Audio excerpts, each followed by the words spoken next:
Hello guys, welcome to our channel. This is Teja. ప్రస్తుతం అంతా పాటు సీనియర్ జర్నలిస్ట్ భరద్వాజ్ గారు. నమస్తే సార్. నమస్తే. సో విజయవాడలో అంబేద్కర్ విగ్రహం 125 అడుగుల ఎత్తులో కడుతున్నారు, 400 కోట్లు పెట్టి. సో వాటి విశేషాలు ఏంటి? అంటే విశేషాలు అనేది ఎలాగో వాళ్ళు చెప్పారు. ఇప్పుడు మీరు అన్నట్టుగా 125 అడుగులు విగ్రహం, ఇంత ఇనుము వెచ్చించారు. దీని అంతటికంటే కూడా విజయవాడ నడిబొడ్డున ఉన్నటువంటి బందర్ రోడ్లో విజయవాడ నడిబొడ్డున ఉన్నటువంటి ఎగ్జిబిషన్ గ్రౌండ్స్ అంటారు దాన్ని. స్వరాజ్య మైదాన్ అని కూడా వ్యవహరిస్తారు. స్వరాజ్య మైదాన్గా పేరు మార్చారు దాన్ని. యాక్చువల్గా పీడబ్ల్యూడి గ్రౌండ్స్, అది పాత రోజుల్లో. ఓకే. పీడబ్ల్యూడి డిపార్ట్మెంట్కి చెందినటువంటి ఖాళీ స్థలం అది. పీడబ్ల్యూడి గ్రౌండ్స్ అనే వాడతారు దాన్ని. అది తర్వాత రోజుల్లో ఎగ్జిబిషన్ గ్రౌండ్స్గా మారింది.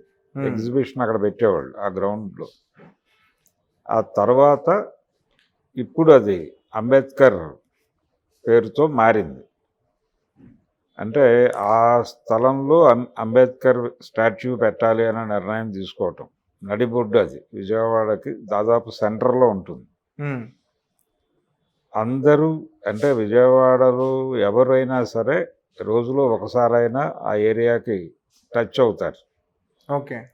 అంత కీలకమైనటువంటి ప్రదేశంలో ఆ విగ్రహాన్ని ఏర్పాటు చేయటం అనేది ఒకటి. అయితే దీనికి కాంట్రాస్ట్ ఒకటి చెప్తాను నేను. 2017లో తెలుగుదేశం పార్టీ అధికారంలో ఉండగా, అంటే ఇప్పుడు నగరం నడిబొడ్డున అంబేద్కరు, 125 అడుగుల అంబేద్కరు అని మాట్లాడుకుంటున్నాం. 2017లో పశ్చిమ గోదావరి జిల్లాలో గరగపర్రు అని ఒక విలేజ్ ఉంది. ఆ విలేజ్లో పంచాయతీ ఎస్సీ మహిళ, ఆ ఎస్సీ మహిళ పంచాయతీ ప్రెసిడెంట్గా గెలిచిన సందర్భంగా ఒక రెజల్యూషన్ పెట్టి అంబేద్కర్ విగ్రహం పెడదాం అని ఒక తీర్మానం చేశారు. తీర్మానం పాస్ అయింది. ఎక్కడ పెట్టాలి అంబేద్కర్ విగ్రహము అంటే ఆ ఊళ్ళో చెరువు ఉంటుంది.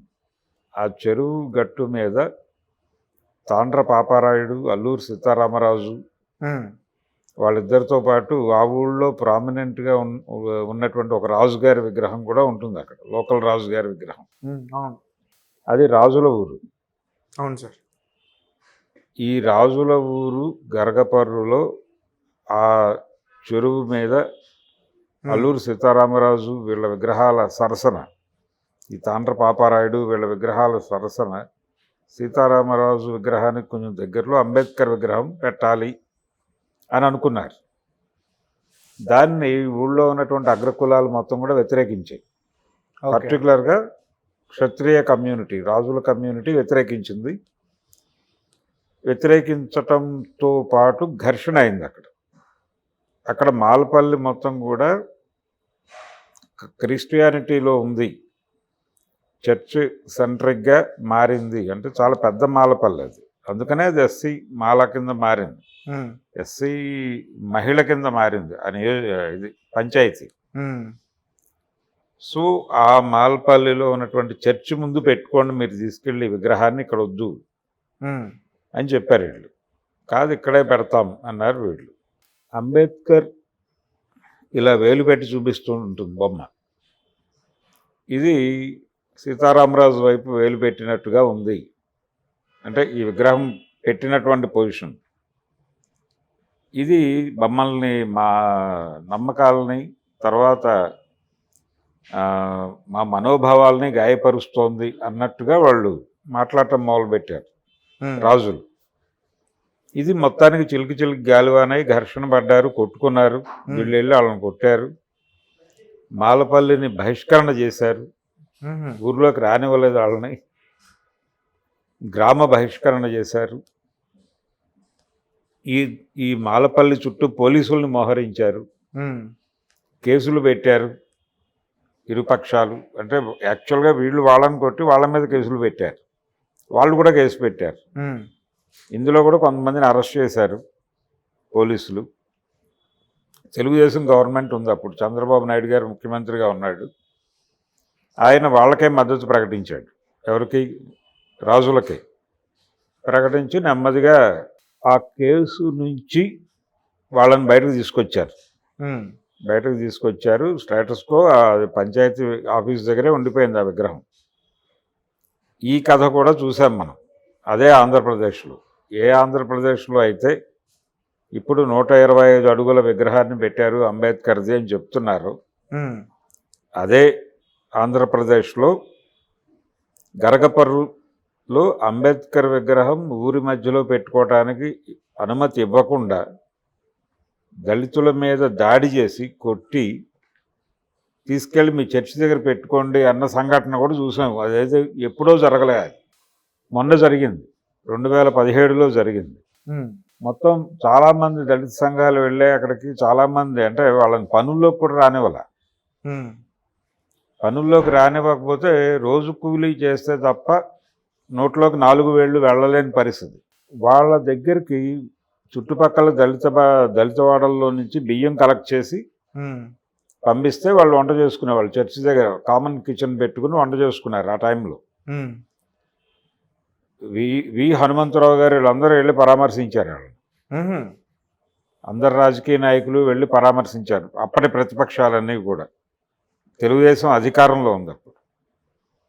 సో ఇదొక విచిత్రమైనటువంటి సంఘటనగా అనిపిస్తుంది. అలా వెలికి గురైనటువంటి అంబేద్కర్ ఇప్పుడు విజయవాడ నడిబొడ్డున, అంటే ఒక రకంగా ఆంధ్రప్రదేశ్ క్యాపిటల్ ప్రస్తుతానికి విజయవాడ అనుకుంటే, ఆ క్యాపిటల్ నడిబొడ్డున పిడబ్ల్యూడి గ్రౌండ్స్లో ఈ విగ్రహం 125 అడుగుల విగ్రహం పెట్టడం అనేది చాలా గొప్ప విషయమే. కానీ ఇక్కడ జగన్మోహన్ రెడ్డి ప్రభుత్వం మీద కూడా విమర్శలు ఉన్నాయి, జగన్మోహన్ రెడ్డి గారి పార్టీ మీద కూడా విమర్శలు ఉన్నాయి. అదేంటంటే పెట్టడం పట్ల కాదు, ఈ విగ్రహం పెట్టడం ద్వారా దళితుల పట్ల తనకి విపరీతమైన అనురక్తి ఉంది అని ప్రకటించుకోవాలనేది ఆయన ఉద్దేశం కావచ్చు.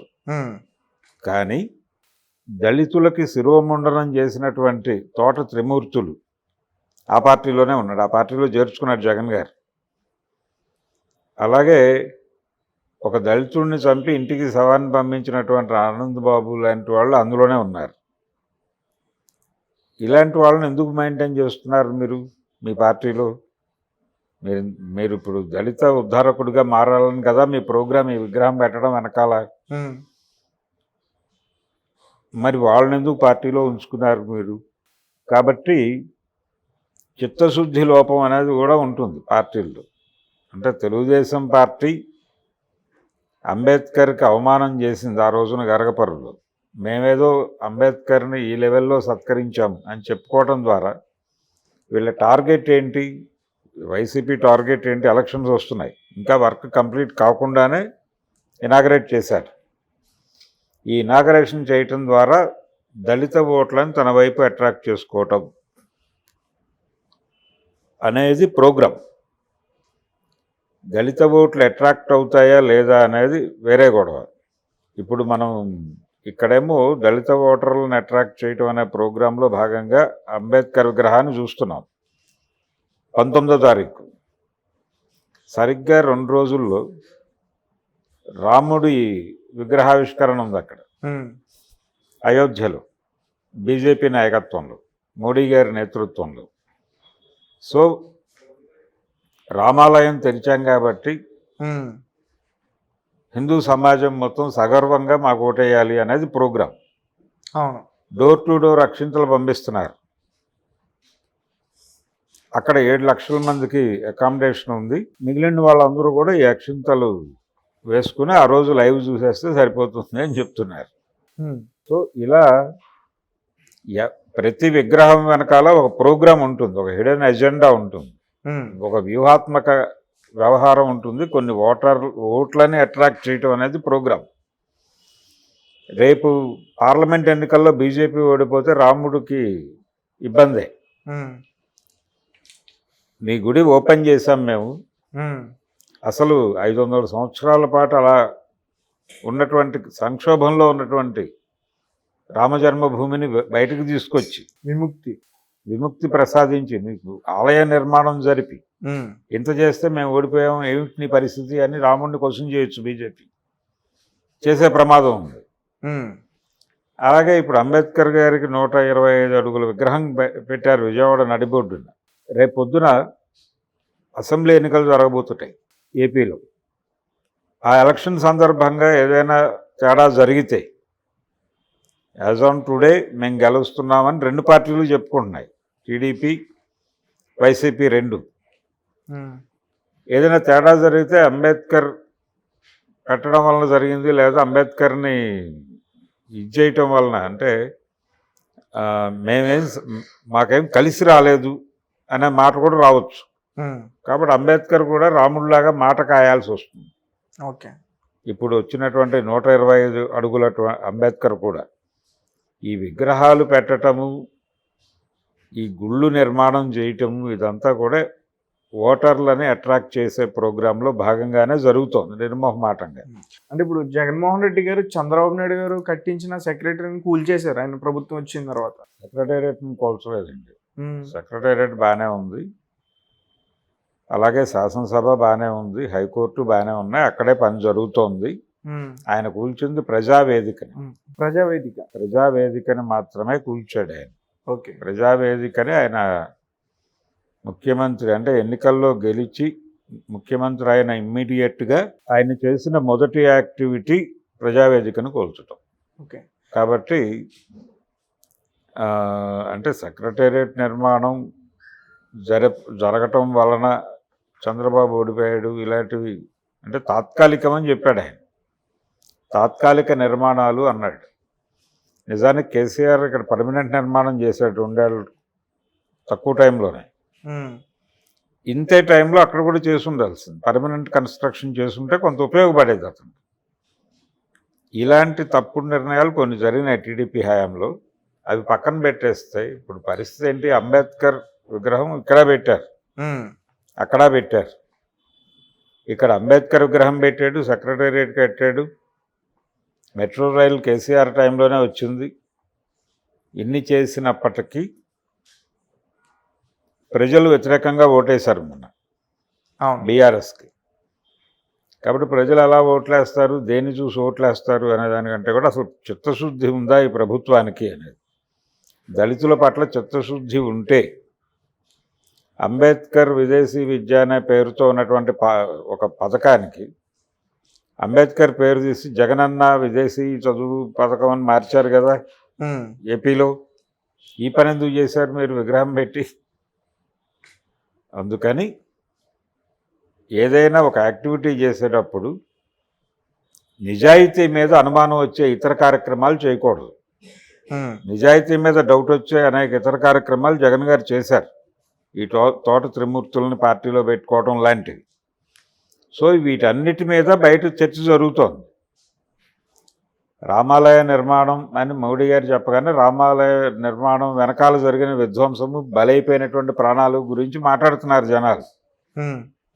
మొత్తం అందరూ జై శ్రీరామ్ అంటల్లా. రామాలయం వలన సఫర్ అయిన అనేక మంది రోడ్ల మీదకి వచ్చి మాట్లాడుతున్నారు. ఇప్పుడు దీన్ని కూడా పట్టించుకోవాలి. అలాగే మీరు అంబేద్కర్ విగ్రహం పెట్టడం అనేది గొప్ప కాదు. దళితుల ఆత్మగౌరవం నిలబడేలాగా, లేకపోతే దళితుల మీద గతంలో దాడులు చేసిన వాళ్ళు ఎవరైనా మీ పార్టీలో ఉంటే వాళ్ళని ప్రక్షాళన చేయండి. చేసిన తర్వాత మీరు ఏ మేరకు దళిత అనుకూలంగా ఉన్నారో ప్రకటించుకోండి, ఆ దిశగా పనిచేయండి. అది కావాలి కానీ విగ్రహాలు కాదు. 100 అడుగుల విగ్రహం పెట్టినా, 125 అడుగుల విగ్రహం పెట్టినా, లేదా 500 అడుగుల విగ్రహం పెట్టినా అది మీరేదో హిడెన్ ఎజెండాతో చేస్తున్నారనే ప్రపంచం అనుకుంటుంది. చిత్తశుద్ధి కావాలి. ఇప్పుడు ఇంగ్లీష్ మీడియం స్కూళ్ళు పెట్టాడు ఆయన, అది వర్కౌట్ అయింది. ఇలాంటివి కొన్ని అవి ఫోకస్ చేసుకోవటం మంచిది. ఈ అంబేద్కర్ ద్వారా అట్రాక్ట్ చేయటం కన్నా కూడా అంబేద్కర్ ఆలోచన విధానాన్ని పరిపాలనలోకి తీసుకురాగలిగితే అప్పుడు నిజమైనటువంటి విజయం సాధించినోడు అవుతాడు జగన్. అవును, అది ఏ మేరకు ఉంది అనేది మనకు అర్థమవుతూనే ఉంది. నేను ఇందా చెప్పినటువంటి తోట త్రిమూర్తులు, ఈ ఆనంద్ బాబు లాంటి వాళ్ళు అందులో ఉన్నారని మాట్లాడుకున్నాం మనం. వీటిని కూడా పరిహరించాలి. వీటిని పరిహరించి చిత్తశుద్ధి చూపించుకోవాలి. ఈ తెలంగాణ కానీ ఆంధ్ర కానీ ఎందుకు సరే విగ్రహాల మీద పడ్డారు? ఎప్పుడూ లేని విధంగా ఎప్పుడూ లేకపోవడం ఏం కాదండి. విగ్రహాలు, భారీ విగ్రహాలు పెట్టడం అనేది ఇటీవల కాలంలో ఒక కల్ట్గా జరుగుతోంది. ఉమ్, మీరు చాలా ప్రాంతాల్లో 125-200 అడుగులు ఎత్తులో ఆంజనేయ స్వామి విగ్రహాలు కనిపిస్తున్నాయి మనకి. ఉమ్, అది తెలంగాణలోనూ జరుగుతోంది, ఆంధ్రాలో కూడా జరుగుతోంది. ఉమ్, దాని ద్వారా ఏం ప్రమోట్ చేస్తున్నారు, ఏ వాల్యూని ప్రమోట్ చేస్తున్నారు ఆంజనేయ స్వామి విగ్రహం ద్వారా అంటే మంచి, అంటే దాసభక్తిని ప్రమోట్ చేస్తున్నారు అనుకోవచ్చు. ఉమ్, రాముడికి ఎలా ఆంజనేయ స్వామి దాసుడిగా వ్యవహరించాడు, ఎంత సిన్సియర్గా ఉన్నాడు, అంతే సిన్సియర్గా మీరు కూడా ఉండాలి మీ బాసుల పట్ల. ఉమ్, దాసులుగా మీరు ఆంజనేయ స్వామి అంత స్పిరిట్తో ఉండాలి అనే అభిప్రాయాన్ని ప్రమోట్ చేయడం కోసం రాముడి విగ్రహం, ఆంజనేయ స్వామి విగ్రహాలు అంతంత పెద్ద పెద్దవి పెడుతున్నారు. ఆంజనేయ స్వామి రాముడు గారు అనేటువంటి బాస్కి సబార్డినేట్. ఆయన వ్యవహారాలన్నీ చూసేవాడు. ఉమ్, మీరు రామలక్ష్మణ సీత విగ్రహాల కింద ఇలా కూర్చుని ఉంటాడు ఆయన. అవును. దాసాంజనేయ స్వామి అంటారు. ఉమ్, ఈ దాస స్వభావాన్ని ప్రమోట్ చేయటం అనేది ఈ ఆంజనేయ స్వామి విగ్రహాలు పెట్టడం వెనకాల హిడెన్ ప్రోగ్రామ్. అదే పద్ధతిలో అంబేద్కర్ విగ్రహం అంత స్థాయికి పెట్టడం ద్వారా మాకు ఈ ఏరియాలో ఇంత ఇంట్రెస్ట్ ఉంది అని ప్రపంచానికి చెప్పడం ద్వారా దళిత ఓట్లను అట్రాక్ట్ చేయటం అనేది ప్రోగ్రామ్ ఇక్కడ. ఓకే. ఈ ప్రోగ్రామే జరుగుతోంది. అంతకుమించి వేరే ఏదో చిత్తశుద్ధి ఉండో వాళ్ళని హక్కును చేర్చుకుంటారనో, లేకపోతే అంబేద్కర్ని జగన్మోహన్ రెడ్డి గారు స్టడీ చేసాడనో అనుకోనక్కర్లేదు. ఉమ్, ఏ ప్రోగ్రాం లెక్క ఆ ప్రోగ్రాంకి ఉంటుంది. ఈ విగ్రహం ద్వారా ఇన్ని ఓట్లు రావాలి అనేది ఒక ప్రోగ్రాం డిజైన్ అయి ఉంటుంది. ఉహుం, దానికి ఇబ్బందికరంగా మారితే ఇది బర్డెన్గా మారుతుంది విగ్రహం. ఓకే. కాబట్టి మరి రేపు ఎన్నికల్లో జగన్మోహన్ రెడ్డిని గెలిపించాల్సినటువంటి బాధ్యత కొంతమందితో పాటు అంబేద్కర్ మీద కూడా పడుతుంది. ఓకే. ఎలాగైతే కేంద్రంలో బీజేపీ ప్రభుత్వాన్ని గద్దెక్కించాల్సినటువంటి బాధ్యత రాముడి మీద పడిందో, ఏపీలో జగన్మోహన్ రెడ్డి గారిని గెలిపించాల్సిన బాధ్యత అంబేద్కర్ మీద పడింది. ఇప్పుడు అది స్టోరీ. అంటే ఇండైరెక్ట్ గా దళితుల మీద ఉంది, వాళ్ళ ఓటు బ్యాంక్ తో గెలవాలనా? అంతే. ఓకే. వాళ్ళ ఓటు బ్యాంకుకి వేసినటువంటి గేలం ఇది ఎంతవరకు వర్కౌట్ అవుతుంది అనేది మనకు రేపు మేలో ఎన్నికలు ఉన్నాయి. ఏప్రిల్ అంటున్నారు కానీ మే కావచ్చు అనేది వినిపిస్తున్నమాట. మేలో రిజల్ట్స్ వస్తాయి, మేలో మనకు అర్థమైపోతుంది. Okay sir, thank you so much. ఇవన్నీ ఏ మేరకు వర్కౌట్ అయినాయి అనేది. Okay, thank you.